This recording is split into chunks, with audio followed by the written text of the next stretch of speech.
Hello everyone, welcome back to UPSC by Prateek Saurabh. तो अगस्त month का vision IAS monthly current affairs magazine अभी हम देख रहे थे, in which we already have completed polity governance. ये काफी अच्छे से हमने कंप्लीट कर लिया है और आपने बैच की इंफॉर्मेशन वहां पे आपको दे ही दी थी कि ऐसी ये फ्री ऑफ कॉस्ट बैच जो फाइनेंशियली जिनकी हालत सही नहीं है बट वो यूपीएससी की प्रिपरेशन कर रहे हैं या करना चाह रहे हैं, उनके लिए ये बहुत अच्छा मौका है। आप जो है इसका इनकी इंफॉर्मेशन जो है आपको अभी अगले 5 मिनट में वीडियो में दे दी जाएगी, तो वो प्लीज आप देख ले। और ये सारे लोगों के लिए भी है। ओके, जो फीस है वो सिर्फ 2499 है। और अगर आपके पास वो भी फाइनेंशियल इश्यूज है तो आपको जीरो फ्री ऑफ कॉस्ट पढ़ाया जाएगा। इसके लिए कोई आपको सोचने वाली बात नहीं है। जी हाँ, यहाँ पे प्रीलिम्स भी पढ़ाया जाएगा, मेंस भी पढ़ाया जाएगा। If I am talking about prelims and mains, तो इसका मतलब सिर्फ ये नहीं है कि टेस्ट या करंट अफेयर्स, आपको प्रॉपर हिस्ट्री, पॉलिटी, इकोनॉमी, तो ये सारे जितने सब्जेक्ट्स है ये पढ़ाए जाएंगे।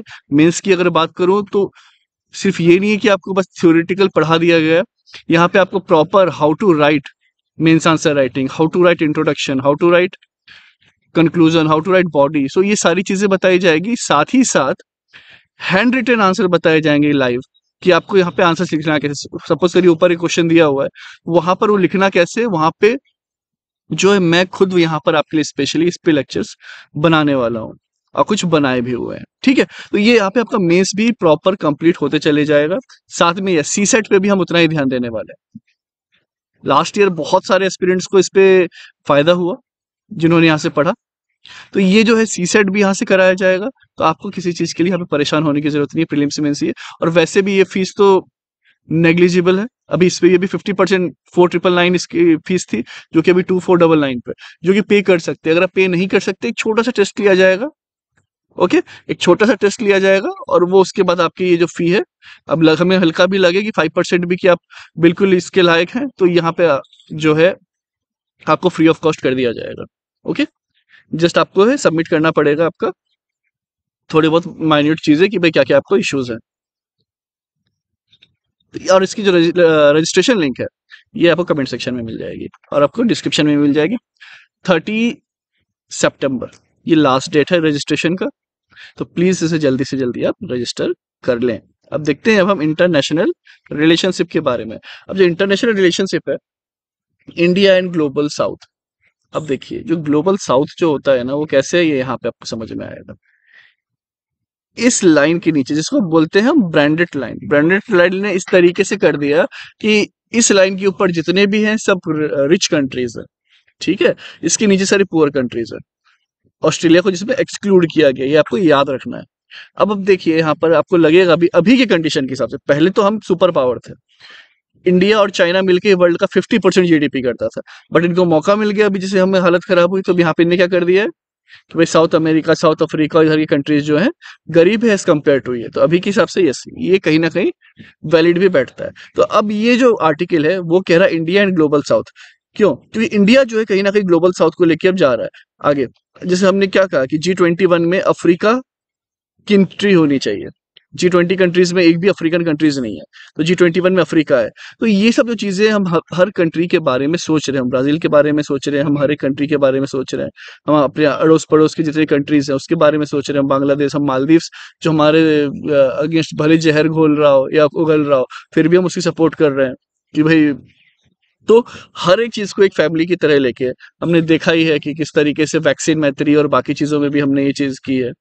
बाकी कंट्री से भी अगर देखा जाए, अगर हमने यूक्रेन से अपने स्टूडेंट्स को वापस लाया है, तो उसमें पाकिस्तानी भी थे बहुत थे जो भारत के झंडे लेके आए हैं, उनकी भी हेल्प की है। हमने ये नहीं कहा है कि नहीं वो हमारे कोई दुश्मन मुल्क के हैं। तो हमेशा कोशिश हमारी यही रही कि हम अच्छे से अच्छे तरीके से पूरे ग्लोबल साउथ का एक सपोर्ट, एक वॉइस बन सके। ओके, तो ये ओवरऑल जो है यहाँ पर ये इसका की हाईलाइट है पूरे, अगर मैं बात करूं तो इस आर्टिकल का, जिसमें कि देखा जाए तो 123 कंट्रीज है। चाइना और पाकिस्तान को इनवाइट नहीं किया गया। आपको भी पता है ये हमेशा अगेंस्ट में ही रहते हैं। चाइना का भी पता ही है आपको कि हर बार ये लोन देंगे, फिर उस हिसाब से जो है सारे कंट्रीज को डेट ट्रैप में फंसा लेते हैं। बहुत अलग अलग चीजें है। पाकिस्तान के साथ तो हमारे इश्यूज पता ही है। इसके अलावा जो बाकी सारी की सारी 123 कंट्रीज आई, ये भी बहुत बड़ी बात होती है। अब समझिए बात को, इनको नहीं बुलाया गया, नहीं बुलाया गया, बट चाइना के डर से ये कंट्रीज चाहती तो नहीं आती, नहीं चाइना ये नहीं करेगा, बट वो आई। तो इससे आप इंडिया का भी एक जो वॉइस ऑफ ग्लोबल साउथ है, उस हिसाब से आप ये यहाँ पे देख सकते हैं। ठीक है, ये वर्चुअली हुआ था। क्लियर? ओके, यहीं से आपको समझ में आ जाएगा पुअर साउथ रिच नॉर्थ, जो मैंने आपको यहाँ पे ये समझा दिया है ना, poor south rich north. Clear? Branded line के बारे में आपको बता ही दिया है। अब सिग्निफिकेंस क्या है, देखिए इंटरनेशनल इन्फ्लुएंस, इंडिया का जो है सिग्निफिकेंस क्या है ग्लोबल साउथ के लिए अगर हम बात करें तो global south is an important support for India's international influence and its economic transformation and development. Obvious सी बात है, इससे क्या है कि इकोनॉमिक ट्रांसफॉर्मेशन एंड डेवलपमेंट भी होगा। अब देखिए, जब अगर हम कहीं किसी कंट्री को सपोर्ट कर रहे हैं, तो ऑब्वियस सपोर्ट कैसे करिएगा, बातों से सपोर्ट नहीं होगा, आप उनको कुछ लाइक चीजें देनी होगी, आपका एक्सपोर्ट भी डेफिनेटली इससे बढ़ेगा। हम अगर किसी कंट्री को ब्रह्मोस मिसाइल दे रहे हैं, कहीं पे वीट भेज रहे हैं, कुछ भेज रहे हैं, तो इससे हमारा ट्रेड भी बढ़ रहा है। ये भी कंट्रीज खुश हैं कि देखिए ये जो है हमारे जरूरत की चीजें पूरी करने के लिए भारत देश सामने आ रहा है। ओके, और इंडिया ने जो है यहाँ पे लॉन्च किया स्पेशल फंड 2.5 मिलियन का टू बूस्ट ट्रेड प्रमोशन। तो ट्रेड प्रमोशन बढ़ाने के लिए जो 2.5 मिलियन डॉलर का यहाँ पर इंडिया ने स्पेशल फंड भी बनाया। तो अब देखिए धीरे धीरे हम, भले बाकी कंट्री बिलियन में जा रही होगी फंड्स के लिए, लेकिन हमारा भी शुरुआत हर जगह हो चुका है। और ओके, और ये एफिशिएंट है आज के टाइम में। अब हम अब ये भी देख रहे हैं अलग अलग तरीके से कि जो हमारा भीम ऐप है, यूपीआई है, ये सब भी बाकी कंट्रीज यूटिलाइज कर रही हैं। ओके, तो ये सब चीजों से क्या होता है ना, ओवरऑल आपका ट्रेड बढ़ेगा। ओके, आपकी प्रॉस्पेरिटी बढ़ेगी, आपकी वैल्यू बढ़ेगी, आपके बाकी देश जो है आपके बारे में सोचेंगे कि देखिए पूरी अफ्रीका के बारे में किसी ने नहीं सोचा, भारत ने G21 कर लिया। चाइना का तो खाली काम ही अपोज करना कि हमारे यूएनएससी से अपोज करे, कभी कहीं से करे, बट वो भी बहुत जल्दी चांस है, इस साल चांस लग रहे हैं शायद कि इंडिया यहाँ पर यूएनएससी का हिस्सा बने। फ्रांस ने सपोर्ट कर दिया है इंडिया को, अभी आपने रिसेंट न्यूज सुनी होगी। इसके साथ साथ क्या है, इनफैक्ट यूनाइटेड किंगडम ने भी इंडिया का सपोर्ट किया है। पुर्तगाल जो है उन्होंने भी इंडिया का सपोर्ट किया। तो बहुत सारी कंट्रीज जो इंडिया की सपोर्ट में आ रही है कि भाई उन्हें यूएसएनएससी का हिस्सा होना चाहिए। तो इसलिए बहुत जरूरी हो जाता है। जो बहुत लोग आके मुझसे पूछते हैं, सर क्या मैं PT365 पढ़ लूँ हो जाएगा, क्या मैं ये पढ़ लूँ वो हो जाएगा। देखिए, एक तो अगर आप सब न्यूज़पेपर नहीं पढ़ रहे हैं तो कम से कम इसमें से कुछ छोड़े नहीं, 12-15 मंथ का आपको पढ़ना ही पड़ेगा प्रीवियसली। द रीजन बीइंग, तभी वो चीज एक साल में तो एक रोटेशन कंप्लीट होता है ना, कि कभी ये मैगजीन आ रही है, कभी वो रिपोर्ट के बारे में आ रहा है, कभी इस मंथ में इस रिपोर्ट के बारे में आ रहा है, कभी किसी की एनिवर्सरी हो रही है तो उस रिपोर्ट के बारे में ज्यादा न्यूज आ रही है। तो आपको एक साल तो मिनिमम है, और एग्जाम से आप 14 मंथ या 15 मंथ पहले का पढ़ के जाए, ठीक है, तभी ये चीज हो पाएगी। That is the minimum criteria. अब देखिए, जैसे मैंने आपको मैत्री की बात की थी, और यहाँ पे कैपेसिटी फर्स्ट रिस्पॉन्डर था ग्लोबल साउथ का, कब, जब हमारा कोविड-19 हुआ था, उन्हें वैक्सीन दी है, वैक्सीन मैत्री के थ्रू। तो ये सब जो चीजें होती है काफी इंपॉर्टेंस रखती हैं। ओके, ये देखिए induction of African union into G20। तो आपको ये नहीं लगना चाहिए अरे सर कहानी बता रहे हैं, कहाँ से बता रहे हैं, क्या बता रहे हैं। Again that should be your reading capacity. अब मैं तो ऊपर समझा रहा था आपको, ये सब चीजें नीचे हैं, बस एक बार पढ़ लिया। ऑब्वियस सी बात है, यस मैंने प्रैक्टिस की, इतना ज्यादा पढ़ाया है तो वो एक चीज वो होती है, बट आपको ये ट्रस्ट होना चाहिए कि नहीं सर पढ़ा रहे हैं, इट इज वर्थ। अभी नहीं होगा, इस मैगजीन में नहीं दिख रहा, प्रीवियस मैगजीन्स में होंगे। तो वो नॉलेज जो होता है यहाँ पर मैं कोशिश करता हूँ बार बार चीज दोहराते रहूं, ताकि आप सबके भी दिमाग में जो है वो रहे परमानेंट बेसिस पे, है ना, कि लगे कि यार ये भी पढ़ा पढ़ा सा है। तो वो बहुत जरूरी हो जाता है। इसी के बाद देख सकते हैं आरोग्य मैत्री, one world one health is India mission for health security, है ना। तो ये जो है जन औषधि केंद्र इंडिया ने मॉरिशियस में भी यहाँ पे स्टार्ट किया है। चलिए, तो ये आर्टिकल तो आपको क्लियर हो गया होगा ग्लोबल साउथ के बारे में। अगला देखते हैं global development compact, India's global development compact for the global south to address the rising debt. अब जैसे मैंने आपको बताया ऑफ डेवलपिंग कंट्री क्यों बढ़ रहा है, मेन रीजन जैसे कि चाइना बताया आपको। और दूसरी दिक्कत क्या होती है ना, कि जो गरीब देश होते हैं वो पैसा इंफ्रास्ट्रक्चर में, कैपिटल एक्सपेंडिचर से ज्यादा ना रेवेन्यू एक्सपेंडिचर में खर्च कर देते हैं, कि कहीं से लोन लिया, फिर दूसरी जगह लोन का इंटरेस्ट भर रहे हैं उससे, या फिर फ्री में राशन दे रहे हैं, ये कर रहे हैं। उतना वो कैपिटल इन्वेस्टमेंट अगर नहीं करेंगे तो ऑब्वियसली बात, तो रिटर्न्स नहीं मिलेगा, रिटर्न्स नहीं मिलेगा तो जो एक्चुअल जो ग्रोथ है वो हो नहीं पाएगी, ठीक है। और इसी तरीके से वो अपने डेप्ट ट्रैप में फंस जाएंगे। इकोनॉमिक्स का पोर्सन है, इसलिए वो आप बैच ज्वाइन करें, फीस वैसे भी सर आप सबके लिए निग्लिजिबल की हुई है। और तो भी दिक्कत है, मैं समझ सकता हूँ कोई मनरेगा में किसी के पेरेंट्स काम कर रहे हैं, किसी के रिक्शा चला रहे हैं, ऑटो चला रहे हैं, उतना भी नहीं हो पा रहा है करना। तो आप बिल्कुल यहाँ पे करें कि नहीं सर मैंने इतनी मेहनत की है, मैंने इतना लिखा है, मैं ऐसे ऐसे कर सकता हूँ या कर सकती हूँ। प्रूफ दे हमें थोड़ा सा, हमें ये कहे कि नहीं हम बिल्कुल मेहनत करेंगे, तो आपको फ्री ऑफ कॉस्ट भी लिया जाएगा। तो उसके लिए जो है, अगेन, जो रजिस्ट्रेशन लिंक है वो आपके कमेंट सेक्शन और डिस्क्रिप्शन दोनों में दे दी गई है, तो वहाँ पे आप डिटेल्स दे दे, जो भी वहाँ पे आपसे पूछा गया है, लाइक आपका नंबर ये, ताकि कांटेक्ट कर सके। और इसके लिए स्पेशल व्हाट्सएप ग्रुप बनेगा। ओके, बाकी पीडीएफ आपको इसकी तो खैर करंट अफेयर्स की टेलीग्राम ग्रुप पे मिल ही जाएगी, बट वो सारे बैचेस जो होते हैं उसकी स्पेशल ग्रुप बनता है व्हाट्सएप पे। तो आपको वहाँ पे अपने नंबर्स व्हाट्सएप ग्रुप या फिर बाकी जो भी नंबर जिससे हम कनेक्ट कर सके वो वहाँ पर दे देना है। लेकिन मेक श्योर व्हाट्सएप होना चाहिए, नहीं भी है तो आप इंस्टॉल करें, पढ़ने के लिए कोई बुराई नहीं। ओके, अब इसके बाद जो है डेप्थ के बारे में बता ही दिया, जो कि मेन चाइना का जो है मेन क्राइसिस रहता है कैपेसिटी बिल्डिंग की, जो मैंने अभी बात की, सस्टेनेबल ग्रोथ है ना, वो अक्सर यही सब में रह जाते हैं। वो जो है अपना बेसिक जो कैपिटल एक्सपेंडिचर पे खर्च करना चाहिए, आप रोड बनाओ, आप रेलवेज बनाओ, आप ये सब अगर गवर्नमेंट करेगी, उसके आसपास इंडस्ट्रीज आएंगी, रोड और ये सब बनाने में भी जो पैसा गया, फ्री में तो नहीं दिया ना आपने, किसी को काम करने का पैसा दिया है, तो सैलरी गई, तो वो चीज सही होती है, ना कि फ्री में चीजें देना। तो वो सब जो है एक एम्प्लॉयमेंट जनरेशन होता है, प्रोडक्शन कैपेसिटी बढ़ती है, सर्विस बढ़ता है, दूसरे कंट्री से लोग हमारे कंट्री में आते हैं टूरिज्म के लिए, रोड अच्छा है, सब अच्छा है, रेलवे अच्छा है, तो भाई मुझे बोध गया जाना है, मैं वहां चले जाऊंगा, चले जाऊंगे, मुझे कहीं भी जाना है, ठीक है, इंडिया के कश्मीर साइड जाना है। तो वो जो चीजें होती है, अगर हम कोई टनल्स के बारे में देख रहे हैं, पढ़ रहे हैं, तो सिर्फ ये नहीं है कि वो टनल से सिर्फ हमारी लोकल कनेक्टिविटी अच्छी हुई, वो इंटरनेशनल टूरिस्ट भी जो होते हैं वहां से अट्रैक्ट होते हैं कि नहीं, अब वहां पे जाना और आसान हो गया है।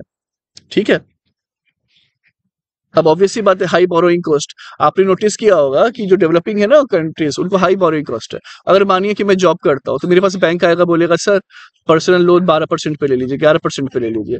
बाकी जो होंगे उनको बोलेगा 18%, 20%, क्यों? आपके पास जॉब नहीं है या फिर आप परमानेंट एम्प्लॉय नहीं हो। ठीक है, उसमें ये भी देखता है आप किस कंपनी में काम कर रहे हो, नहीं कर रहे हो, कंपनी बहुत बड़ी है, आपको जॉब से कभी नहीं निकालने वाली, जॉब सिक्योरिटी है, तो कम इंटरेस्ट पे देते हैं।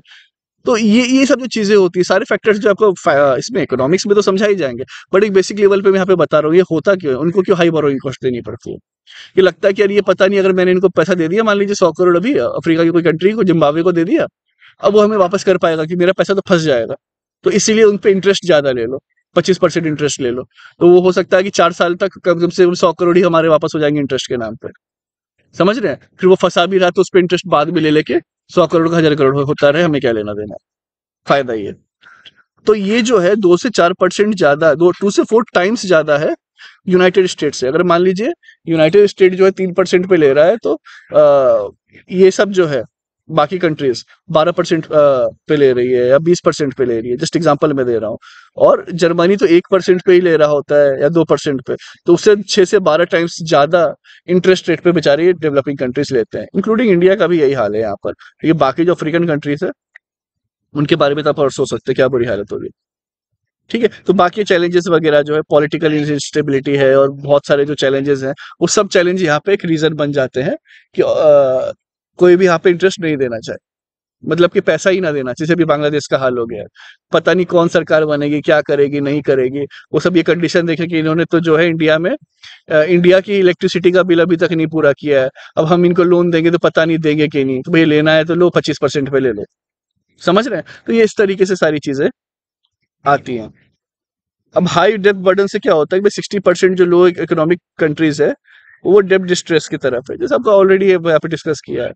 तो ये जो और इसी का फायदा उठाता है चाइना, उसको और डेब्ट ट्रैप में डाल देता है। जैसे मैंने बोला 25% पे लीजिए, तो 25% में भी कौन देगा? हर कोई तैयार नहीं होता देने को। आपने देखा होगा आईएमएफ भी जो है पाकिस्तान को पैसे देने के पहले कितना ना ये किया, बोले ये चेंज करो, वो चेंज करो, इन्फ्लेशन बढ़ा दिया, सब दिक्कतें हुई। तो लेकिन चाइना बोलता है हम कुछ नहीं बढ़ाएंगे, हम तो सीधे पैसे दे देंगे, कोई कंडीशन नहीं है, बस इंटरेस्ट रेट 30% होगा। तो इसमें बर्बादी हो जाती है। समझे? तो चाइना इस तरीके से एक्सप्लॉइट कर रहा है लोगों को। बट इंडिया जो ग्रांट देता है, बहुत बार आप नोटिस करिएगा, आप ले लो, इस पे इंटरेस्ट रेट नहीं रहेगा, कुछ पैसा तो एड दे दिया, आपको वापस करने की जरूरत नहीं है। ओके, तो ये इस तरीके से।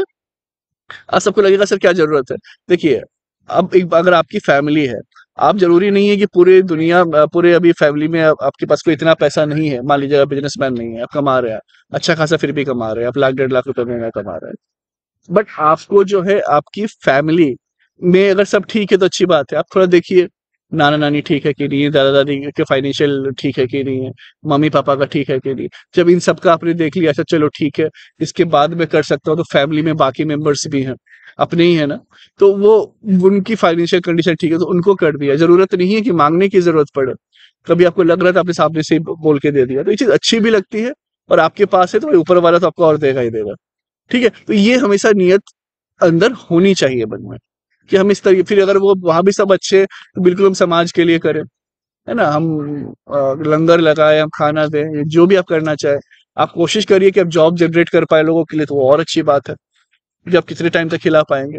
तो ऐसे इस सोच के साथ जो है ना हमेशा हमें रहना है, तभी ये सब जो प्रॉब्लम्स वगैरह जो होती हैं, और किसी को इस तरीके से सूद पे एक्स्ट्रा ये सब करके नहीं एक्सप्लॉइट करना है। ये सेम चीज आप इंडिया में भी देखिएगा, गाँव में भी अभी भी चलता है कहीं ना कहीं, कि उनको अभी तो हालांकि बहुत ज्यादा फाइनेंशियल इंक्लूजन हो गया, बैंक खुल गए हैं, लोग काफी अब समझने लगे, बट स्टिल जो है वहां पर दे देते हैं इंटरेस्ट, कि यार आप जो है मुझे 15,000 रुपए दे दो, मैं आपको 5% पर महीने पे दे दूंगा। उनको भी समझ नहीं आता है, अगर एक महीने में दे दिया तो ठीक है, वरना फिर कितने सारे उन पे इश्यूज बर्डन बढ़ने लगते हैं। तो ये सब चीजों को रोकना भी है, उन लोगों को जागरूक भी करना है। सर आप जब 5% दे रहे हो, आप 1% दो, साल का 12% या 2% दो, सारी बैंक्स आपको देने को तैयार है, एनबीएफसी एफसी आपको देने को तैयार है, बिना कोलेट्रल देने को तैयार है। इतनी स्कीम्स के बारे में हमने पढ़ा हुआ है। ओके, वहां पे वहां से आपको बेनिफिट मिल जाएगा। तो मैं अपने सारे दोस्तों को जो भी बिजनेस फील्ड में उन्हें बताते रहता हूँ, यहाँ से ये ले लो वो ले लो। अगर कोई एस सी एस टी में, तो उनके लिए स्पेशल यहाँ पर ये दिया गया हुआ है, स्कीम्स है, तो वो ले लो भाई।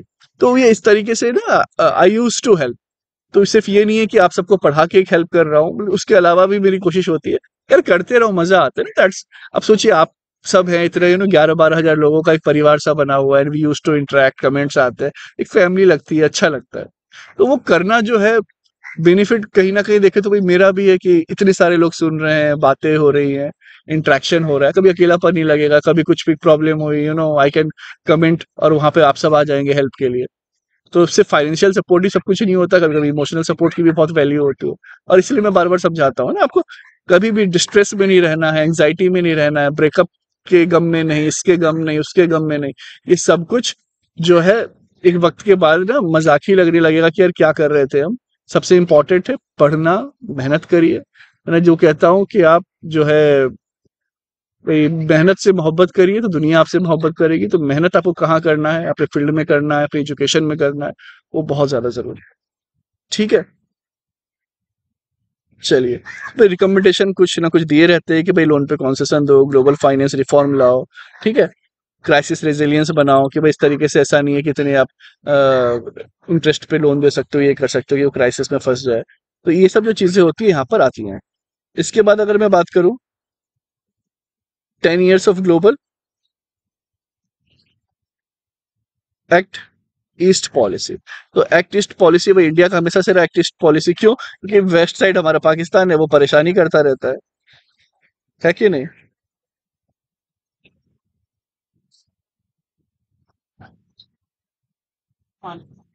Act India, act east policy का अगर देखा जाए, ये रहा हमारा प्यारा भारत, इधर से नॉर्थ ईस्ट वगैरह है। अब ये देखिए, इधर हमारा वेस्ट हो गया, जो कि पाकिस्तान वगैरह, वहां से हमारे रिलेशन ऐसे ही खराब थे। तो इसीलिए इंडिया ने बहुत क्लियरली यहाँ पे अपना हमेशा से रखा है, कि एक्ट ईस्ट पॉलिसी, या फिर इस तरफ जो भी कंट्रीज आ रही है ईस्ट में, ठीक है, विथ बांग्लादेश, या फिर अगर नॉर्थ ईस्ट से बात करें, म्यांमार, इधर से जितनी भी कंट्रीज आ रही हैं, ओके, लाओस, कंबोडिया, ये सारी की सारी जो है एक्ट ईस्ट पॉलिसी के हिसाब से, इंक्लूडिंग लाइक सिंगापुर हो चाहे बाकी ईस्ट साइड जितनी भी, ठीक है, ईस्ट एशियन कंट्रीज आप समझ लें एक तरीके से। यहाँ से अगर मैं आपको दिखाऊं उस मैप के थ्रू, इस मैप के थ्रू अगर मैं आपको समझाना चाहूँ, तो ये जितनी यहाँ से कंट्रीज है जो मैं बात कर रहा हूँ स्पेशली, ठीक है, ये जो कंट्रीज है, यहाँ पे कहा गया है कि भाई एक्ट ईस्ट पॉलिसी की हम यहाँ पर इसके हिसाब से काम करेंगे। उसके 10 साल जो है अभी हो चुके हैं, तो इसलिए जो है ये न्यूज में चल भी रहा है। फाइन, ओके, ये रहा, यहाँ पे ये चीज चल रही है। तो इसके जो है यहाँ पे 10 साल हो गए, ये आप याद रख सकते हैं। अभी जो है सिंगापुर में जो है हमारे पीएम इसी के लिए गए हुए थे। अब ये देखा जाए तो from look east to act east policy, look east हमेशा से था कोई इसकी तरफ देखो बट एक्ट करो, थोड़ा सा एक वर्ड जो है कहीं ना कहीं सॉफ्ट पावर की अगर हम बात करें तो world plays a vital role. ठीक है, तो ये जो चीजें हैं इसलिए इस तरीके से यहाँ पे चीज किया गया। क्यों? क्योंकि यहाँ पे पहले लुक ईस्ट पॉलिसी था कि पोस्ट कोल्ड वॉर क्या हुआ, India lost USSR as strategic partner, obvious सी बात है वो डिसइंटीग्रेट हो गया। Therefore LEP initiated in the early 90s, ये किया गया बस aim to force ties with US and its south east Asian allies, क्योंकि ये एलाइज जो है यूएस के भी तो है ना, देखा ही हमने ये सब एलाइज उनके भी है, एंड काउंटर कर पाए चाइना के इन्फ्लुएंस को।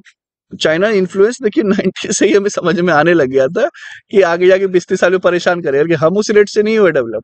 ये तो काफी शर्म की बात है ना, ये पॉलिटिकली जो चीजें और अच्छी हो सकती थी हम इकोनॉमिकली तो सेम ही लेवल पे थे 1970, तो वो इतना अच्छे तरीके से रिफॉर्म्स करते गए, सब कुछ करते गए और वो इतने आगे निकल गए। हम बस हमें पता है वो आगे निकलेंगे, हमें काउंटर करना है, लेकिन क्या बोल सकते हैं। ओके, अब इसके बाद जो है लुक ईस्ट पॉलिसी जो है और साथ में एशियन आया, तो इंडिया ने ज्वाइन किया एशियन 1992 में अ सेक्टोरल डायलॉग पार्टनर, और 1996 में इसके 2002 में जो है एक स्ट्रेटेजिक पार्टनरशिप में इंडिया आ गया। ठीक है, ये यहाँ पे आपको ये याद रखना है। फिर इंडिया ने लॉन्च किया एक्ट ईस्ट पॉलिसी 2014 में, जिसमें कि वो बेसिकली आपका economic initiatives, political, strategic and cultural dimension में जो है यहाँ पर वर्क करना, ये सब सब कुछ किया। देखिए कल्चरल भी इसलिए करते हैं ना क्योंकि 1-to-1 रिलेशन रहे अच्छा। अगर मानिए अब फील करिए पाकिस्तान से हमारा इतना बुरा रिलेशन है, ठीक है, अफगानिस्तान में वहां तालिबान है लेकिन फिर भी वो प्रो इंडियंस है। क्यों है कि भाई हम क्रिकेट वहां खेल रहे हैं, उनकी हेल्प कर रहे हैं, उनको गेहूं आटे से लेके सब कुछ पहुंचा रहे हैं, और हम बोलते हैं हम पाकिस्तान के थ्रू आपको देंगे, पाकिस्तान रोड ब्लॉक कर देता है, तो वो भी अफगानिस्तान समझ जाता है कि कितना ही हमारी चिंता करते हैं ये सब, भाई कोई देश लाके दे रहा है तो आने दो। ठीक है, तो ये सब जो चीजें हैं यहाँ पर ये काफी इंपॉर्टेंस रखती हैं।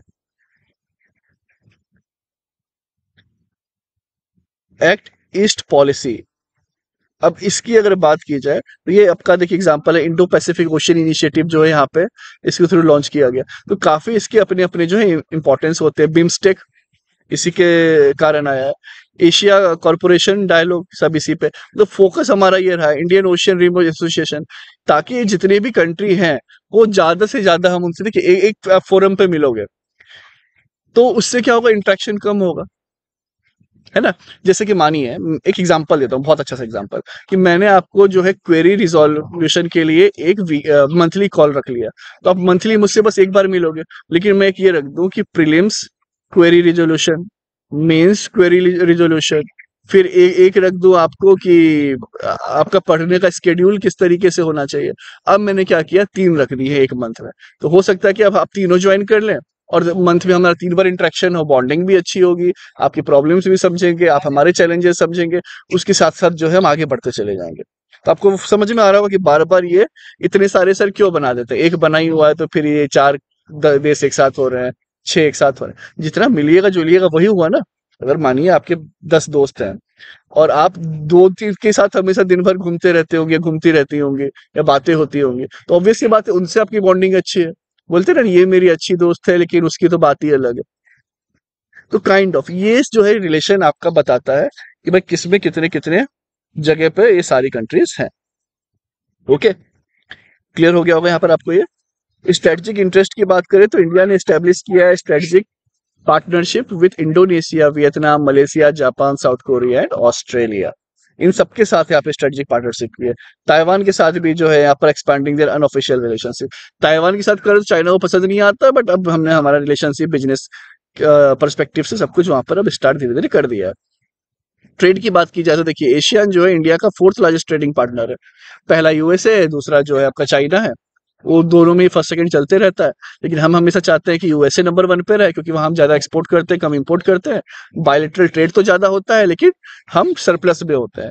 चाइना के साथ क्या दिक्कत है कि बायलेटरल ट्रेड बहुत होता है बट हम इंपोर्ट ही 90% करते हैं। जो कि हमारी इकोनॉमी के लिए भी अच्छा नहीं है, हमारी इंडस्ट्रीज के लिए भी अच्छा नहीं है, ठीक है। अब नियरली 50% जो इंडिया ट्रेड है is centred in Indo Pacific region and the Indian ocean carries 90% of India's trade and energy. तो इंडियन ओशियन का भी इंपॉर्टेंस है, समझ में आ गया।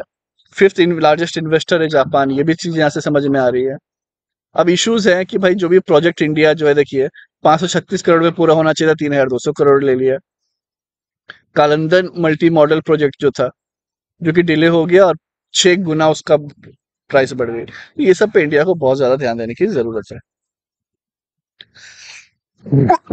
दूसरा, कंपीटिंग विद चाइना। ऑब्वियस ये बात है कि चाइना का जो इसके साथ जो ट्रेड है वो 911 बिलियन डॉलर के आसपास, 1 ट्रिलियन के आसपास हो जाएगा। तो हम जो है काफी कम है इसमें। दूसरा जो है, हमारा जो है ट्रेड डेफिसिट है एशियन के साथ। जब शुरू में 4.75 बिलियन था, जब स्टार्ट हुआ था, 1 साल में बोले चलो ठीक है आगे देखेंगे, अच्छा बेहतर करेंगे, अभी बढ़ बढ़ के 44 बिलियन डॉलर हो गया है। तो उल्टा हमारा डेफिसिट बढ़ती जाए, तो एशियन कंट्रीज सॉरी उनके लिए तो अच्छा ही है जो है कि नहीं। ये यहाँ पे समझने वाली बात है।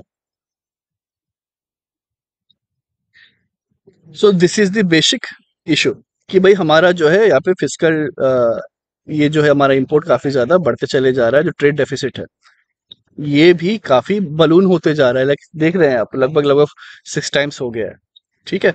तो ये चीजें यहाँ पर नहीं होनी चाहिए।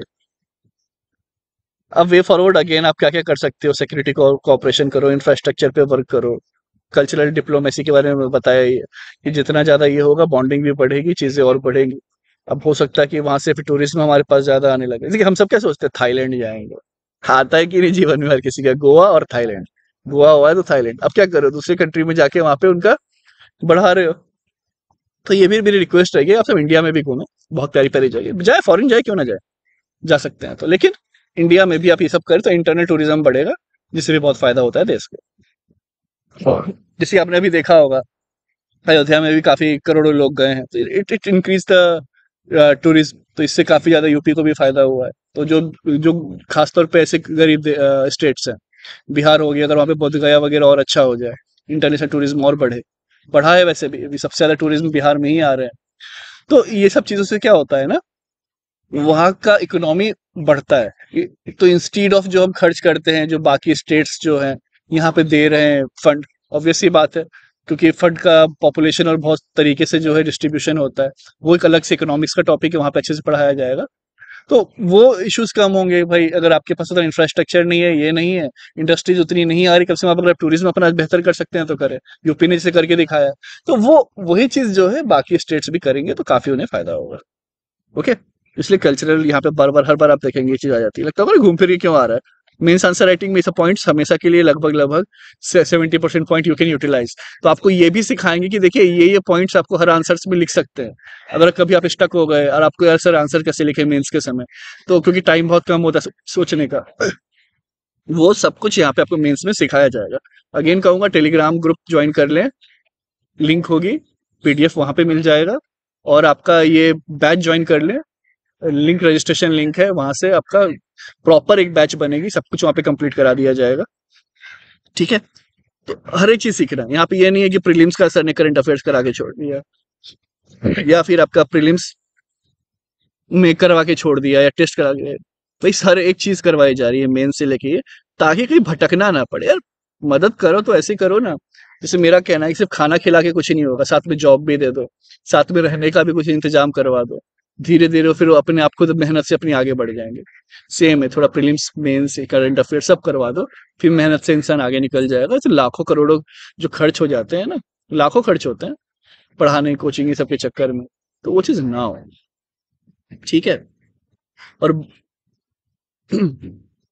अब इंडिया वियतनाम रिलेशनशिप की अगर हम बात करें, fine, the prime minister of Vietnam undertook a state visit to India, state visit to India. और बहुत सारे लोग ऐसे हैं कि ना कहीं कहीं पैसा देके फंस चुके हैं कि ये ज्यादा नहीं, तो देखिए यहीं पे इसलिए फीस है सिर्फ 2,500। आप खुद कंपेयर कर लीजिएगा उसके बाद, जो बहुत है इनके पास, तो ये आपके पास ये दिक्कत नहीं है ना कि यार मैंने कितना और लगा दिया पैसा और मुझसे ये नहीं हो रहा है। तो ये यहाँ पे आप सबके लिए वो बेनिफिट भी है इसलिए इस तरीके से प्राइस रखा है।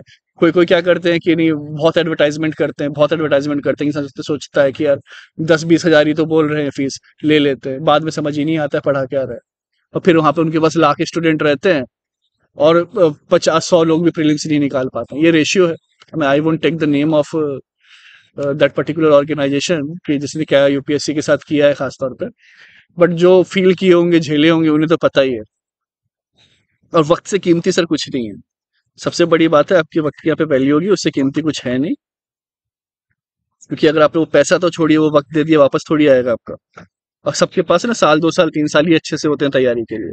फिर प्रेशर आने लगता है, लड़कियों को शादी का, लड़कों को जॉब का, सब अलग अलग तरीके की सब फिर प्रॉब्लम्स फेस करते रहते हैं। अब इंडिया वियतनाम रिलेशनशिप की बात करें तो ये रहा वियतनाम, ये रहा हनोई। अब एक बात बताइए, अगर हमारा इस देश से अच्छा रिलेशन हो, हम यहीं पे अगर हमारी ब्रह्मोस मिसाइल रख दें, इंटरनेशनल रिलेशनशिप बहुत अच्छा एग्जांपल आप इंटरव्यू में भी दे सकते हैं। समझ रहे हैं आप अपनी अग्नि मिसाइल से रख दें, तो ये यहीं पे जो है इनका पूरा नेटवर्क है चाइना का, जहां से ये पूरा पूरा डिफेंस को कंट्रोल करते हैं। क्लियर? आप यहीं से ही रडार में होंगे। ये साउथ चाइना सी से अगर आना चाहेगा हम पे अटैक करने, आप यहीं पे उनको बर्बाद कर दोगे। तो अगर ये रिलेशंस जब इतने अच्छे होते हैं तो ये फायदा होता है। आपको लग रहा होगा ना चाइना यहाँ पे हम बटूटा क्यों ले रहा है, यहाँ पे क्यों हमें जो string of string of pearl की जो थ्योरी है क्यों घेर रहा है, ताकि वो यहीं से अटैक कर सके। तो ये अगर हमने कर दिया है ना, कितना सही एग्जाम्पल है या नहीं? तो ये जो है, देखिए मेरा जो ऑप्शनल रहा था वो रहा था इंटरनेशनल रिलेशनशिप। तो इसीलिए ये सब जो थिंकिंग है वो मैप को बहुत अच्छे से देखना, समझना, क्या क्या स्ट्रेटजीज बना सकते हैं। जैसे भी फिलीपींस ने दिया है तो अभी यहाँ पे हमारी मिसाइल्स हैं। तो ये यहाँ से क्या होगा, ये एरिया जो है भाई इंडिया पे भी अगर अटैक करना होगा तो कहाँ से आएगा, यहाँ से घूम के तो आएगा नहीं, इतना लंबा चौड़ा आएगा तो यहीं से हम इसे यहीं पे न्यूट्रलाइज कर दें। Got it? यहाँ एवरेस्ट है, यहाँ से आ नहीं सकते, आपको आना तो यहीं से पड़ेगा। इसके बाद और पाकिस्तान पे सैंक्शंस लगाते रहें ताकि कोई ज्यादा इस तरीके से अपनी न्यूक्लियर चीजें ना दे। Got it? यहाँ पे प्राइम मिनिस्टर जो गए थे Vietnam, state visit to India, तो यहाँ के प्राइम मिनिस्टर ऑफ वियतनाम यहाँ पे भारत में आए थे। तो उनका एक्शन क्या है 2024 से 28? कॉम्प्रिहेंसिव स्ट्रेटेजिक पार्टनरशिप होना चाहिए। इंडिया ने लाइन ऑफ क्रेडिट दिया है 300 मिलियन यूएसडी का, ताकि वो सिक्योरिटी जो है वो अपनी मेरीटाइम बढ़ा सके। यदि सबको टेंशन ही है मेरीटाइम सिक्योरिटी, मेरीटाइम सिक्योरिटी, यहाँ पे चाइना ने इतना नाक में दम कर रखा है। एमओयू साइन हुआ है कि cooperation in radio television, development of national maritime heritage, ये सब लोथल में। ठीक है, तो ये दोनों जो कंट्री है म्यूचुअली एक दूसरे की हेल्प कर रही है। जैसे कि इस बार क्या हुआ कि चाइना से बहुत सारी इंडस्ट्री भागी, वियतनाम और ये सब कंट्रीज में ना, फिलीपींस, यहाँ पे जाके ज्यादा उन्होंने अपनी इंडस्ट्री डाल दी इंस्टेड ऑफ इंडिया आने के। क्योंकि ये और तेजी से इन्हें वो इंफ्रास्ट्रक्चर सब कुछ प्रोवाइड करी जो इंडिया की। इंडिया देश भी बहुत बड़ा है, डाइवर्स है, अपनी चैलेंजेस है, लेकिन हाँ, हमारे पास मार्केट बहुत है। देखते होंगे आप, आईफोन 16 लॉन्च हुआ, एकदम भेड़ बकरी की तरह सब खड़े हो गए, हमको चाहिए हमको चाहिए। वो देश में पैसे की तो कमी नहीं है, वो तो वहां पे बैठ के यूएसए और बाकी बड़ी बड़ी कंट्रीज भी देख ही रही है। ओके, बट वो यहीं पे बात आती है, आप एजुकेशन पे खर्च करिए पैसा, ये सब पे करिए। इंस्टीड ऑफ आप क्या कर लोगे, वो मोबाइल का आपने किसी और को रईस बना दिया। आप वो पैसा जो है, अब 20-30 हजार का मोबाइल खरीदे, इसके बाद जो पैसा बचे उससे लोगों को हेल्प कर दे। आप लोगों का चाहे तो एडमिशन्स करवा दें कि चलो तुम पढ़ना चाह रहे हो, तुम खाना चाह रहे हो। तो यहाँ पे इस तरीके से ये चीज करनी चाहिए, वो हमें कहीं ना कहीं आज भी कमी है। बस एनजीओ काम कर रहे हैं, ये कर रहे हैं, हम अपने लेवल पे जो है इंसान काफी कम कर रहा है। बोलते हैं हमारे इतने खर्चे हैं, ये फिर कार खरीदनी है, फिर ये करना है, जरूरत नहीं है, पॉल्यूशन इतना ज्यादा हो रहा है। जो सिविल सर्विस एस्पिरेंट है, देखिए 10-10 लाख लोग तैयारी कर रहे हैं, हजारों यहाँ से पढ़ के भी जा रहे हैं।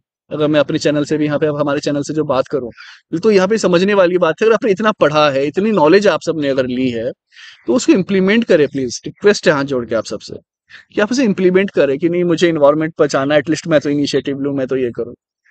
मैं आपको पर्सनली बताना चाहूंगा कि मेरे पास कोई 4 व्हीलर नहीं है, neither I am using 2 wheeler. ऐसा नहीं है मेरे पास कैपेसिटी नहीं है, सब यहाँ पे मिल जाती हैं चीजें।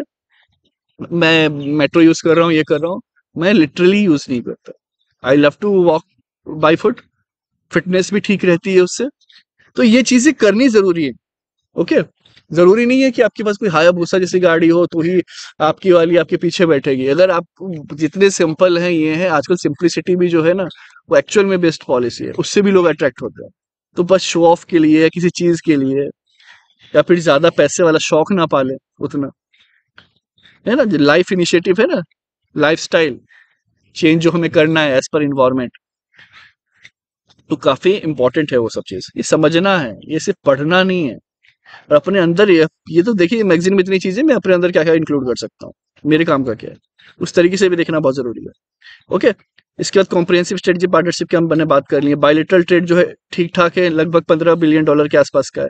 23rd largest global trade partner है। 5th अगेंस्ट एशियन है, और इसे बेहतर कराया जाएगा बाद में। कोस्टल के लिए हमेशा जो है यहाँ पे चीजें चलती रहती हैं, जैसे कि विनबैक्स, पैसेज, मिलान, ये सब जो है इंडिया वियतनाम के बीच में है। ओके। सप्लाई चेन ऑब्वियसली बात है, जब से ये हुआ है तो हर कंट्री जो है इस पे सप्लाई चेन रेजिलियंट की बात कर रही है, एफिशिएंसी रिलायबिलिटी बढ़ाने की बात हो रही है। फिर जब कल्चर की अगर हम बात करें तो देखिए लगभग 2000 साल से जो है ना सिविलाइजेशन में एक टाई है, खासतौर पे बुद्धिस्ट हेरिटेज कल्चर के कारण। Okay. Significance of Vietnam for India, जैसे मैंने आपको बता दिया, जियो स्ट्रेटेजिक लोकेशन, लोकेशन कितनी सही है, चाइना के पास है, काउंटरिंग कर लेगा चाइना को। एनर्जी सिक्योरिटी वहां से जो है हमारे पास जो है मिल जाएगी, क्योंकि काफी ज्यादा वो हाइड्रोकार्बन रिजर्व्स में रिच है, वियतनाम के आसपास का जो समुद्र का जो एरिया है, ठीक है। इसलिए एक्ट ईस्ट पॉलिसी में तो ये है ही है। इसके बाद जो है support for India on international platform पे भी सपोर्ट करेगा, क्योंकि चाइना से परेशान होकर बोलेगा नहीं नहीं इंडिया ही ठीक है, और एक्चुअली में इंडिया ठीक है। ओके। तो ये सब जो चीजें हैं काफी इंपॉर्टेंस रखती हैं। चैलेंजेस क्या क्या है भाई, balancing China, again China factor हर जगह, ये मॉडेस्ट ट्रेड है, डिस्पाइट जो है growth in trade with India, overall it remains modest. China 100 billion and USA 142 billion, तो हमारे पास 25 बिलियन है, अभी बढ़ेंगे धीरे धीरे, अभी वैसे भी हमारे पास उतनी चीजें थी नहीं। अब जो हम देख रही है मैन्युफैक्चरिंग सर्विस में और अच्छे होते चले जा रहे हैं। अभी भी मॉडेस्ट है, कम नहीं है, थोड़ा दूर भी है, वो चाइना के पास है। चाइना जब इंडिया में इतना भेज देता है तो फिर वहां क्या ही नहीं भेजेगा। लेकिन आप फिर भी देख सकते हैं छोटा कंट्री होकर 100 बिलियन का वो कर रहा है ट्रेड उनके साथ, तो हमारा भी 100 बिलियन ही है फर्स्ट टाइम जो पहुंचा था चाइना के साथ, बट हम वही बात है कि इम्पोर्ट हम बहुत ज्यादा करता है। बाकी ये सब है मेकॉन्ग गंगा कोऑपरेशन, जिसमें कि इंडिया और 5 कंट्रीज है, Cambodia, Laos, Myanmar, Thailand and Vietnam. और बाकी क्विक इम्पैक्ट प्रोजेक्ट जो है it is being undertaken by India in various provinces of Vietnam under MGC framework के अंडर में यहाँ पे काफी ज्यादा लिए हुए हैं उन्होंने इंडिया में प्रोजेक्ट्स, जो कि अच्छी बात है। इंडिया मलेशिया रिलेशन की बात करें तो भाई सारी कंट्रीज अब वही वही की बात चल रही है, तो अगेन वो एक्ट ईस्ट कितना इंपॉर्टेंट है आप वहां से ही समझ सकते हैं। ओके। तो यहाँ पर जो है Malaysia decide to join international big cat alliance is a founding member. तो बिग कैट अलायंस क्या है, 50th anniversary of project tiger. देखिए हमने प्रोजेक्ट टाइगर जो है to reach out 97 range countries covering the natural habitat for 7 big tigers. कौन कौन, lion, tiger, leopard, snow leopard, cheetah, jaguar and puma. India ने बहुत अच्छा किया है प्रोजेक्ट टाइगर में, तो वो भी जो है बाकी कंट्री चाह रही है, और लगभग सबसे ज्यादा टाइगर्स वगैरह जो है हमारे देश में ही है कि नहीं। बाकी India Malaysia startup alliance, ecosystem और अच्छा करना चाह रहे हैं स्टार्टअप का। डिजिटल टेक्नोलॉजी कोऑपरेशन भी जो है यहाँ पर काफी ज्यादा हो रहा है, तो काफी इस तरीके से यहाँ पर रिलेशन दो कंट्री के बीच में अच्छे हैं। अगेन जियो पॉलिटिकली फायदा, और जब जब कंट्री का नक्शा देखेंगे आप अपने आप हिसाब से लग सकते क्या क्या फायदा है नहीं है, क्या जोग्राफिकल कंस्ट्रेंट भी। अफ्रीका जैसे हम अफगानिस्तान के साथ बात करते हैं, हम कंस्ट्रेंट की बात करते हैं, है कि नहीं। तो वो जो चीजें हैं काफी ज्यादा यहाँ पर समझने की बात है। अभी जैसे आपको देखिएगा मंगोलिया दिख गया, मंगोलिया दिख गया, ऊपर दिख जाएगा आपको रशिया, नीचे चाइना। अगर मंगोलिया हमारा बहुत अच्छा दोस्त हो, साला वहीं पे मिसाइल डाल दी, ठीक है, दे चाइना की तरफ करके, ज्यादा नाटक किए तो, क्योंकि उनका जो ये चाइना का अगर आप देखेंगे तो कुछ इस तरीके से चाइना है, ठीक है, इधर इंडिया है। तो उनका मेन 80 से 90% पॉपुलेशन सिर्फ इतने एरिया में ही है, यहाँ पे रेगिस्तान वगैरह है इधर से ज्यादा साइड। ओके। तो यहाँ पर अगर ये किया जाए कि आप वहां पे आके मिसाइल्स वगैरह रख दें, तो अब कितना हो जाएगा, आप यहाँ पे वियतनाम से भी कंट्रोल कर रहे हैं, आप वहां से भी कंट्रोल कर रहे हैं, तो दहशत में चला जाएगा फिर वो। और बाद में फिर धीरे से आप इनिशिएटिव ले आइए कि भाई तिब्बत जो है चाइना का हिस्सा ही नहीं था, अभी तो अरुणाचल पर तिब्बत तो सही में नहीं था, तिब्बत अलग करिए। इधर से पाकिस्तान से जो है आप देख ही रहे होंगे, टुकड़े उनके और हो सकते हैं यहाँ पर। तो कौन सा प्रोविंस है जो आपको अलग लगता है होगा अगले 10 से 20 सालों के बीच में, आप वो जो है कमेंट सेक्शन में बता सकते हैं। ओके। मुझे लगता है कि अगले 20 साल में जो है फ्रेगमेंट में एक तो टुकड़ा होगा 20 से 25 साल के रेंज के बीच में पाकिस्तान का। Okay. Importance of Malaysia for India, अब अगेन सबके अपने अपने भाई ये है, आप पॉज करें, पढ़ लें, वियतनाम जैसे समझाया वैसे उसी एंगल से आपको ये समझना है कि नहीं? तो यहाँ पे पॉज करके आप पढ़ सकते हैं। इकोनॉमिक की बात की जाए तो ट्रेड जो है $20 बिलियन के आसपास है, थर्ड लार्जेस्ट है इन एशियन। ओके, और 16 लार्जेस्ट ट्रेडिंग पार्टनर है ओवरऑल। ये आपको यहाँ पे याद रखना है। ओपन पाम, हाँ, पाम तेल जो है ना बहुत इंपॉर्टेंट है। मलेशिया के पास बहुत सारा पाम ऑयल, 3 मीट्रिक टन जो है palm oil out of 9.7 ton जो इंडिया हर साल इंपोर्ट करता है, यहीं से आता है।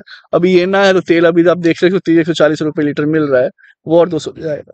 और आपको ये लग रहा होगा पाम ऑयल तो सर हम कभी लाते ही नहीं, मम्मी ने भी नहीं बोला कि पाम ऑयल है। हर बार बोलते हैं कि रिफाइन, सोया रिफाइन लाई हो, ये लाए हैं, या फिर सरसों लाए हैं, या ग्राउंडनट लाए हैं। पाम तो सर कहीं दिखता ही नहीं। अब हालत ये है कि कंपनी सब ना पाम ऑयल मिला देती है। Palm oil is actually not a good oil, ये ट्रीज में होता है। अभी आपका नॉर्थ ईस्ट, अंडमान, ये सब एरिया में जो लगाने का सोच रही है, गवर्नमेंट कर भी रही है कोशिश कि इसका इंपोर्ट जो है कम से कम हो जाए 2030 तक, जो है हम एटलीस्ट जो है नेट इंपोर्ट जो है हमारा जीरो हो जाए। तो इस पे लगे तो हम हुए हैं, लेकिन यहाँ पे भी आपको ये सब ऑयल से मिल रहे हैं, सब इसी में मिलजुल के आ रहे हैं, एकदम कोई प्योर शुद्ध तरीके से कुछ नहीं बचा हुआ है। इसलिए कहूंगा कि आप सब एक्सरसाइज करें, दौड़े, थोड़ा सा कार्डियक आउटपुट बढ़ाएं, एरोबिक एक्सरसाइजेस करें, ताकि सब जो सेल्स में जो ये सब कचरा है ना वो सब जला सके, ये बॉडी यूटिलाइज कर सके ना। वरना और लगेगा ही नहीं कि बॉडी में स्ट्रेंथ है, बहुत सारे इश्यूज आने लगेंगे। तो ये सब प्लीज आप करिए, डू योगा, डू प्राणायाम। अब नहीं हो पा रहा है, वॉक करिए, जॉगिंग करिए, कुछ ना कुछ please half an hour daily किया करिए for your fitness point of view. करते हैं या नहीं ये कमेंट पे बताइए। मैं कभी कर पाता हूँ, कभी देखिए नहीं कर पाता हूँ, बट हमारे दिमाग में हमेशा होता है कि मुझे करना है। ठीक है, तो फिर वो होना चाहिए। ठीक है ना, जैसे मुझे पढ़ना है, मुझे पढ़ना है, मुझे ये वीडियोस बनाने हैं, मुझे अपना जॉब देखनी है, वो वॉट एवर, तो वो सब जो चीजें होती है वो हमेशा होते रहनी चाहिए। और ये सब आपको लग रहा होगा फ्री में कैसे पढ़ा रहे हैं, या फिर इतने 2500 की फीस में कैसे पॉसिबल हो पा रहा है इतना सारा। सिर्फ इसलिए हो पा रहा है क्योंकि I am doing some job somewhere else, तो वहां से मैं अपना भाई रोटी कपड़ा मकान वाला इशू तो मैं दूर कर लेता हूँ। फिर जो पैसा वक्त यहाँ बाकी जगह कमा सकता था, मैं यहाँ लगा रहा हूँ आप सबके लिए, तभी हो पा रहा था। ये नहीं सोचे कि ऐसी बस चीजें हो जाती हैं। तो उसके लिए जो है अगर मैं किसी और को मैं उल्टा पेमेंट दे रहा हूँ कि आप पीपीटी बना लो, ये जो वीडियो एडिट जो प्रोसेस होता है, ये वीडियो एडिटर मेरे पास दूसरा इतना टाइम नहीं रहता है मेरे पास, तो वो सब जो है कोई और कर रहा है, तो आई एम डूइंग पेमेंट। ठीक है, हर मंथ का जो मेरा खर्चा है अभी कम से कम 20 से 30 हजार रुपए, और जो आ रहे हैं मेरे पास वो साल भर में 1 लाख से 1,50,000 के आसपास ही आते हैं एडमिशन के थ्रू, ज्यादा नहीं है। लेकिन जो है 3 से 4 lakh I am investing on you guys. तो आपको उसकी इंपॉर्टेंस समझनी है। ठीक है, तो आप पूरी कोशिश करिए कि एक्सपोनेंशियली बढ़ते चले जाए ये चीज, तो मेरे लिए भी आसान रहेगा और आप सबके लिए भी थोड़ा आसान रहेगा। बाकी ये सब चलता रहेगा, कोई दिक्कत नहीं। मेरे पेरेंट्स ने भी बैक किया है कि कुछ भी हो जाए कि वी विल सपोर्ट यू, लेकिन तुम्हारा ये बंद नहीं होने देंगे। तो आपको भी इस चीज के लिए निश्चिंत रहना है, वैसे चलता तो रहेगा। इनिशिएटिव जो है स्ट्रेंथ की अगर बात की जाए, तो special allocation of 100 seats under Indian technical and economic corporation for Malaysian Nations, तो वहां से आए वो सब पढ़ पाए यहाँ पे अब टेक्निकली और स्ट्रांग हो पाए। तो ये सब चीजें जो है यहाँ पर दी हुई है, जरूरी है करना। मलेशिया जो है overseas market accepting UPI payment, अब एक्सेप्ट करा, कितनी बड़ी बात है। यहीं से सीधे पेमेंट किया वहां हो जाएगी। जो आपके कोई फैमिली मेंबर्स रह रहे हैं वहां पे, अब जैसे कि मेरी सिस्टर, जैसे मैंने बताया, कोई जॉर्जिया में रहती है, उसका भी यूट्यूब चैनल आप चेक चेक कर सकते हैं, just one of you, just one of you डालिएगा तो आपको मिलेगा वहां पे, तो उसका चैनल वहां पे आप ये देख सकते हैं। अगर वो वहां रहे, अगर मुझे ऐसे पैसे वगैरह भेजना पड़े, मेरे लिए भी कितना आसान होगा। तो ये जो चीजें होती है ना बहुत इंपॉर्टेंस रखती है, ऐसे ट्रेड भी फिर बढ़ जाता है कि अगर कहीं से, अगर कोई मान लीजिए थाईलैंड से कोई सामान मंगा रहा है, लेकिन वियतनाम भी लगभग लगभग उसी प्राइस पे दे रहा है और वो यूपीआई एक्सेप्ट कर ले रहा है, आप वही से लाना चाहोगे ना। तो ये बहुत ज्यादा ये सबके फायदे हो जाते हैं। India central and eastern Europe relation, India central and eastern Europe relation की अगर बात करें, अगेन इंडिया के पीएम जो है पोलैंड गए थे स्ट्रेटेजिक पार्टनरशिप के लिए। Okay, these countries can act as the main gateway for India export to Europe. सही बात है, जो यूरोप में अगर हमें जाना है तो सेंट्रल जो कंट्रीज है इधर से आपका, सेंट्रल कंट्रीज आप जितने भी लीजिए, अरब कंट्रीज वगैरह जो है, वहां से आप ये समझ सकते हैं कि उसे अगर कनेक्ट करना हो, ये सारी कंट्रीज के बाद ये सब भी जो कंट्री है कनेक्ट करते हो, तभी तो इधर मेन जर्मनी, पोलैंड, स्वीडन इधर पहुंच पाओगे। ठीक है, तो इंडिया का जो बायलेटरल ट्रेड जो है, Poland is the India's largest trading and investing partner in central and eastern Europe. तो ये यूरोप की यहाँ पे बात चल रही है। तो इसमें जो सबसे ज्यादा पोलैंड है, लगभग $6 बिलियन के आसपास का करता है। Got it. तो ये जो है आपको यहाँ पर याद रखना है। ये पूरा मैप नहीं है, यहाँ पे आपको पोलैंड नहीं दिखेगा, तो आप अपने अगर गूगल पे आके अगर पोलैंड नहीं पता ना, वार्सा की संधि और जितने भी हुए हैं सब वहीं पे ही पोलैंड में ही हुए हैं। आई थिंक एक मूवी भी है, उसमें भी डायलॉग था ना, कहाँ से हो, पोलैंड पोलैंड, है ना, नवाजुद्दीन सिद्दीकी बोलता है। आई गेस किक मूवी थी। बताइए कमेंट में मैं सही हूँ या नहीं, या किसी और का डायलॉग था मूवी का। अब कंसर्न्स भी हैं कि India's reorientation to vast eastern Europe. India relation जो है रशिया के साथ वो एक अलग ही लेवल का है, वो अलग ही लेवल की दोस्ती है, हम तेरे साथ है। रीजन मैंने आपको बहुत इन डेप्थ बताया है, नेटो कंट्रीज के कारण ये सब हो रहा है। नेटो क्या है, क्या चाहती है, पोस्ट कोल्ड एरा के बाद नेटो की जरूरत ही नहीं है, उसे खत्म करना चाहिए बट नहीं किया गया है। कैसे यूक्रेन धमकी दे रहा था रशिया को कि हम नेटो में ज्वाइन कर लेंगे, तो इसी कारण उन्हें करना पड़ा। अगर वो नेटो ज्वाइन कर लेता, देखिए अभी छोटे से मैं बता देता हूँ, इसलिए बोलता हूँ मैं, प्लेलिस्ट जाके पढ़ लीजिए, पिछले 1 साल का सुनना ही तो है। अरे 1.5x स्पीड पे पढ़िए, 2x स्पीड पे पढ़िए, नॉलेज तो आपके पास चला जाएगा ना।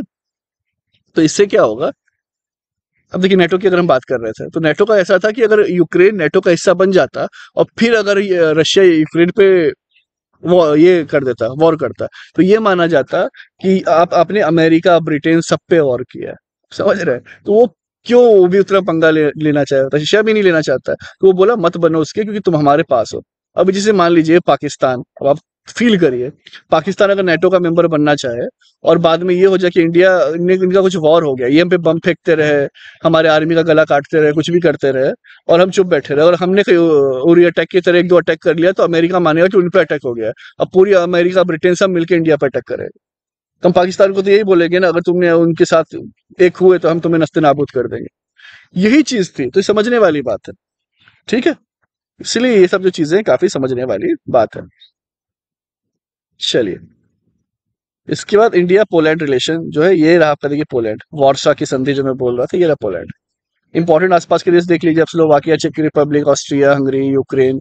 ये रहा यहाँ पे यूक्रेन, यूक्रेन का पोलैंड से होता है, ओके, बाउंड्री शेयर होता है, रशिया के साथ है, बेलारूस के साथ है, मोल्डेविया के साथ है। तो ये सब आपको यहाँ पे याद रखना है कि इसके आसपास कंट्रीज कौन कौन सी है।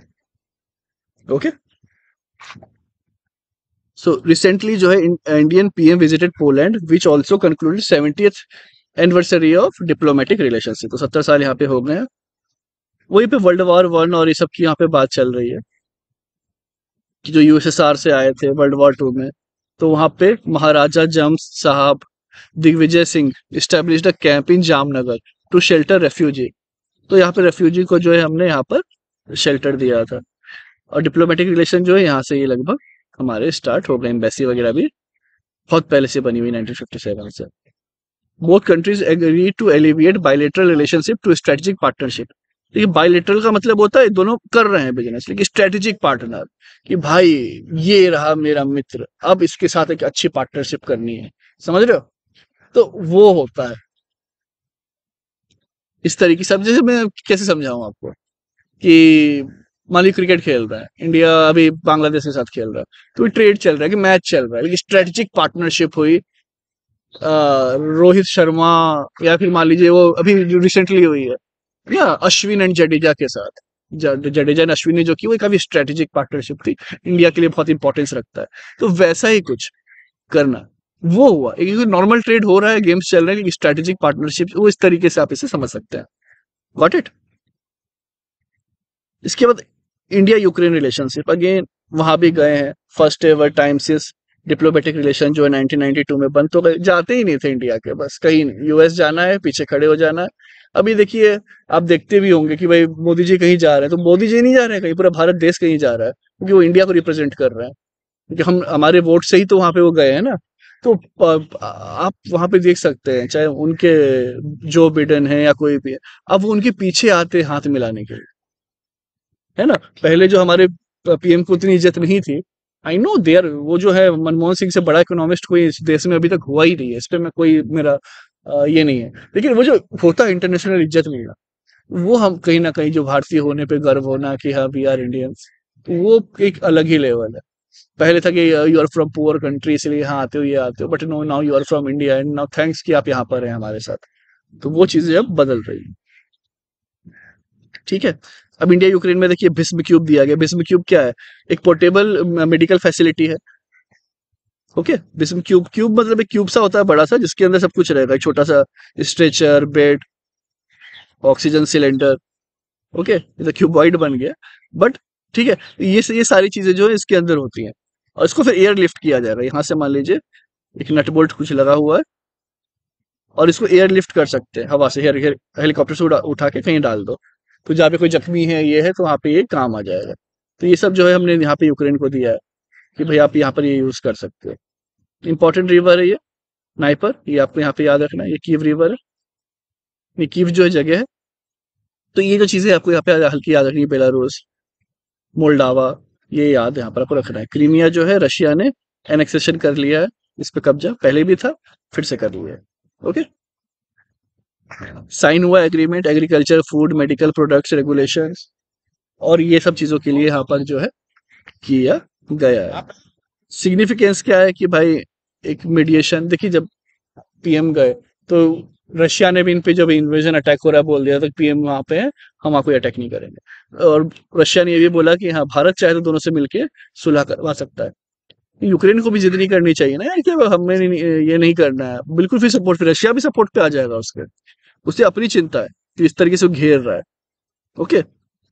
और कहीं ना कहीं रशिया पहले भी सुपर पावर था, अब उतना नहीं रहा है तो बात अलग है, लेकिन इससे कारण क्या होता है ना कहीं एक चिढ़ रहती ही है अंदर से कि भाई हम शांत थे तो उसका गलत फायदा उठाया जा रहा है।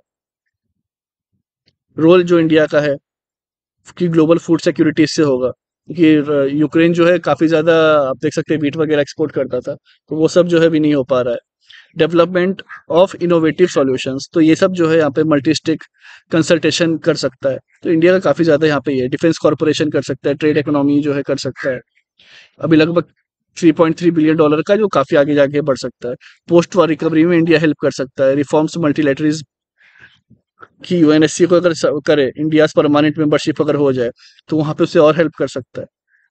चैलेंज है Russia, decline in trade, obviously decline होगा अब अगर ऐसे वॉर्स वगैरह चलेंगे तो।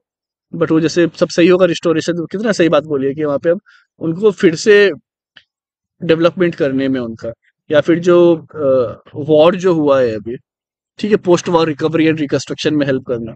तो जब ये करेंगे तो ऑब्वियसली ट्रेड भी बढ़ेगा, तो इंडिया को वहां पे भी ध्यान देना चाहिए। पैरा डिप्लोमेसी की बात की जाए तो केरला गवर्नमेंट है अपॉइंटिंग एक्सटर्नल कोऑपरेशन ऑफिशियल्स, ये यहाँ पर कर रहे हैं। ज्यादा कुछ है नहीं इसमें। State government should not introduce into matter that are beyond their constitutional jurisdiction, ये मिनिस्ट्री ऑफ एक्सटर्नल अफेयर्स का कहना है कि भाई जो इसका ज्यूरिडिक्शन के बाहर है, क्योंकि ये यूनियन लिस्ट में आता है। ठीक है, ये यूनियन लिस्ट में, तो आप इस पे ज्यादा जो चीजें है पैरा डिप्लोमेसी और ये सब ना करें ना, specific to that foreign affairs. खासतौर फॉरेन अफेयर्स की जब बात आ जाए तब आप इंटरनल में तो चलो जो कर रहे हो, लेकिन आप उसी पे अगर ये डिप्लोमेसी करो तो वो बिल्कुल भी सही नहीं है। उस पर जो भी डिसीजन लेना होगा सेंटर लेगी। पैरा डिप्लोमेसी क्या है? Foreign policy capacity of sub national government, it is known as state diplomacy, contingent diplomacy या रीजनल डिप्लोमेसी नाम दिया गया है इसको। Makes a space for external relation of sub nationals और federal units that might indulge themselves international activism, ठीक है, to promote their own interest. तो यहाँ पर ऐसी चीजों के लिए इन्हें नहीं करना है यूज। वही पे बात की गई, यूनियन लिस्ट में है ये सब चीजें। क्लियर?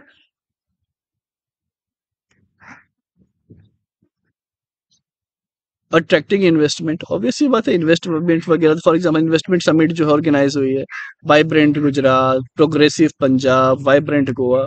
तो इस तरीके से जो है इन्वेस्टमेंट वगैरह के लिए जो अट्रैक्ट आप कर सकते हो, ये सब के लिए हक दिया हुआ है कि इंटरनेशनली आप बोल दो कि हमारे भाई यूपी में आओ ये करो, वो सब अलाउड है। ये जो चीज अलाउड नहीं है वो नहीं है। क्लियर? कि कल्चरल डिप्लोमेसी, भाई तमिलनाडु और श्रीलंका का रूटेड एथनिसिटी का ही है, आप बुलाओ कि भाई यहाँ पे आ जाओ बिजनेस के लिए। वेस्ट बंगाल का बांग्लादेश के साथ है कल्चरल, तो ये सब का फायदा उठाओ, बिल्कुल इसमें कोई दिक्कत नहीं है, लेकिन अब ये गलत तरीके से पैरा और ये सब में आप नहीं कर सकते। साउथ चाइना सी में टेंशन, अब देखिए बार बार ये सब वही चीज वही चीज वही चीज, तो आपको कितने ही बार ये सब इंसान पढ़ाएगा। ठीक है, तो फिर आपको लगता है कि सर ये छोड़ दिया है या फिर ये कुछ नहीं है, ये साउथ चाइना सी का बोलना होता है। ये सारा सी हमारा, न यहाँ पे मछली मारोगे, ना यहाँ पे, यहाँ से समुद्र से क्रूड ऑयल निकालोगे, ना कुछ करोगे। तो भाई दुख होगा कि नहीं बाकी सबको। तो यही चीज यहाँ पे चल रही है। चाइना ये सब ऑक्यूपाई कर रखा है, ये छोटे छोटे में भी देख रहा होगा, ये सब फिलीपींस किया हुआ है। तो यहाँ पर और यह हंगामा चलता है, चाइना बोलता है हमारा, सब हमारा है, हमारा ही है। इन बच्चों लोगों का जिद होता है, ये भी चॉकलेट मेरी है, वो भी चॉकलेट मेरी है। तो ये हाल इन जनाबों का चल रहा है। की प्लेयर्स की बात की जाए तो चाइना है, जो बोलता है भाई सब हमारा, फिर ताइवान है, फिर वियतनाम है, फिलीपींस इसलिए देखिए इंडिया के साथ अभी उन्होंने मिसाइल्स वगैरह ले ली, मलेशिया एंड ब्रुनेई है, यूएस तो है, टेरिटोरियल नहीं है बट ऑब्वियस सी बात है, एक इंपॉर्टेंट फिगर तो है ही। अब कहीं ना कहीं अब इंडिया भी यहाँ पे धीरे धीरे देखिएगा अपने आप ऐड होते चला जाएगा। ओके, रीजन कॉन्फ्लिक्ट का क्या, टेरिटोरियल डिस्प्यूट, अगेन चाइना का ये है, हमें पता ही है, रिसोर्स कंपटीशन कि वहाँ पे रेयर अर्थ मिनरल्स जो है बहुत ज्यादा है, और आगे आने वाले टाइम में जैसे हम ईवी इलेक्ट्रिक व्हीकल से लेकर जितनी भी चीजें टेक्नोलॉजी यूज कर रहे हैं, सेमीकंडक्टर्स, उसमें रेयर अर्थ मिनरल्स का बहुत ज्यादा यूज है, और ये बहुत कम भी पाए जाते हैं। तो ये इसके चक्कर में भी एक रिसोर्स कंपटीशन है, टेरिटोरियल डिस्प्यूट तो हर जगह चाइना से बना ही देता है। तिब्बत भी उनका नहीं था, फिर भी वो लेके बैठे, ठकार के बैठे हुए हैं। तो वो चीजें हैं। फिर थ्रेट टू ग्लोबल ट्रेड, अब वहीं पे देखिए बहुत इंपॉर्टेंट जगह है ना, इंडिया के पास से या जो भी ट्रेड है वहीं से होता है। अब वहीं पे एक आध युद्ध उद्ध हो गया तब तो लेने का देना पड़ जाएगा। अब ये रशिया और यूक्रेन में हो रहा था तो उसका ट्रेड पे इम्पैक्ट नहीं पड़ा ना, बस ये सब रीजन में हो गया तो फिर सब बर्बाद हो जाएगा, है कि नहीं। तो वो जो चीजें हैं काफी ज्यादा इंपॉर्टेंस रखती हैं। ओके, बाकी इंडिया के जो है ये सब देखिए मिलिट्री ट्रेनिंग कर ही रहा है, नेवल एक्सरसाइज वगैरह करता ही है। ब्रह्मोस जो हम दिए हैं वही मैं बात कर रहा हूँ फिलीपींस को। तो ये सब जो चीजें हैं वहां पर इंडिया का भी कहीं ना कहीं ये बता रहा है कि भाई साउथ चाइना सी में हमारा भी है, वर्चस्व बढ़ता जा रहा है। India holds a principal position when it comes to using the global common such as maritime domain and that it should be free, open and inclusive. तो इंडिया हमेशा से इस पक्ष में तो रहता ही रहता है। ओके, न्यूज इन शॉर्ट्स की बात की जाए कि despite continuing only 1.5% of US population, सिर्फ 1.5% ही है इंडियन डायस्पोरा यूएस में, बट ये काफी ज्यादा वहां की जीडीपी और बाकी चीजों में कंट्रीब्यूशन करता है। सीईओ जो है 16 फॉर्च्यून 500 कंपनीज में, तो इंडियन ओरिजिन की 16 है। सत्या नडेला आप देख सकते हैं, इसके पास शांतनु नारायणा, ओके, गूगल के सुंदर पिचाई, तो ऐसे बहुत सारे हैं। इसके बाद अगर देखा जाए 13% जो साइंटिस्ट पब्लिकेशंस हैं वो इंडियन अमेरिकन है, co authors, famous personalities, Hargobind Khurana, Abhijit Banerjee, सब वहीं से ही है, मंजुल भार्गवा। गवर्नर पब्लिक सर्विसेज की बात की जाए तो हमला हैरिस जो भी बनी है, first women vice president of Indian descent है। Bobby Jindal first Indian American governor है। ओके, इसके बाद अगर हम सुनीता विलियम्स की बात करें, सुनीता विलियम्स नहीं, नाम सॉरी भूल रहा हूँ, अभी जो स्पेस में हमारी जो भारतीय मूल की वहां पे ये स्टक है साइंटिस्ट, वो नाम बताइए मुझे, आगे याद आएगा तो डेफिनेटली मैं वो वहां पे बोलूंगा। बाकी जो कंट्रीब्यूशन है ये आप यहाँ पे आपने ये सब जो चीजें हैं देखिए। इकोनॉमी की बात की जाए तो यूएस जो है टॉप सोर्स ऑफ रेमिटेंस है। 113 बिलियन जो देश में पैसा आया बाहर से, जो हम मान लीजिए मैं बाहर काम कर रहा हूँ इंडिया भेजूंगा उसे रेमिटेंस कहेंगे। तो ये जो 26 बिलियन है, ओके, ये वहां से हमारे पास आ रहा है। ब्रेन गेन हो रहा है उनको क्योंकि 20% Indian unicorns have co founder who have leveraged US higher education, तो हमारे लिए भी फायदा है। और फिर बाहर वापस आके हमारे लिए भी बिजनेस कर रहे हैं फोन पे, कितना बड़ा हो गया है ड्रीम 11।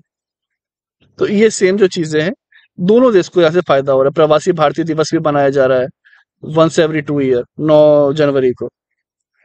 ओके, तो इस दिन कौन भारत आए थे ये आपको कमेंट सेक्शन में बताना है।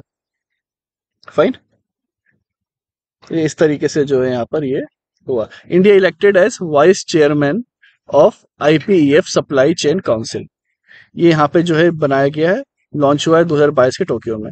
ये इसके मेंबर्स हैं। क्लियर, ये जो है इसके मेन जो है इसका सप्लाई चेन रेजिलियंस के लिए ही यहाँ पर बनाया गया है।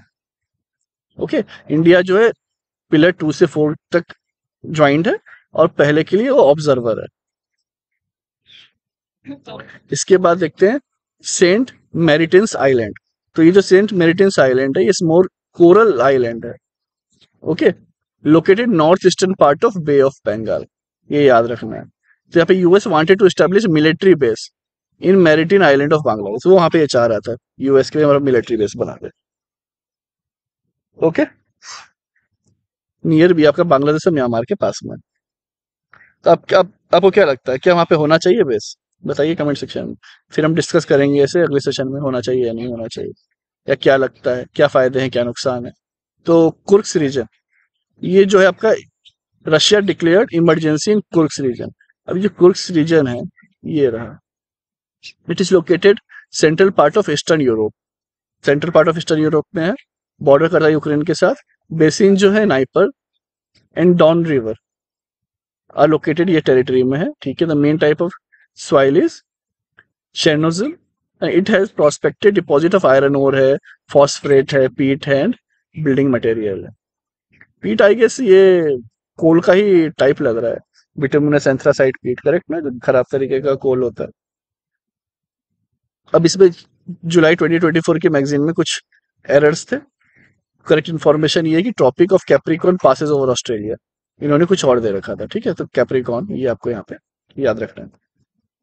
फाइन, चलिए तो ये तो हमारा जो है फाइनली कंप्लीट हुआ। इसके बाद जो इकोनॉमी है हम नेक्स्ट सेशन में देखेंगे। अगेन कहूंगा सब्सक्राइब नहीं किया सब्सक्राइब कर लें, टेलीग्राम चैनल के लिए ज्वाइन कर लें पीडीएफ के लिए, एंड यस रजिस्ट्रेशन लिंक जल्दी से फिल कर लें क्लोज होने के पहले for UPSC batch prelims and mains. चलिए मिलते हैं नेक्स्ट सेशन में, तब तक के लिए जय हिंद।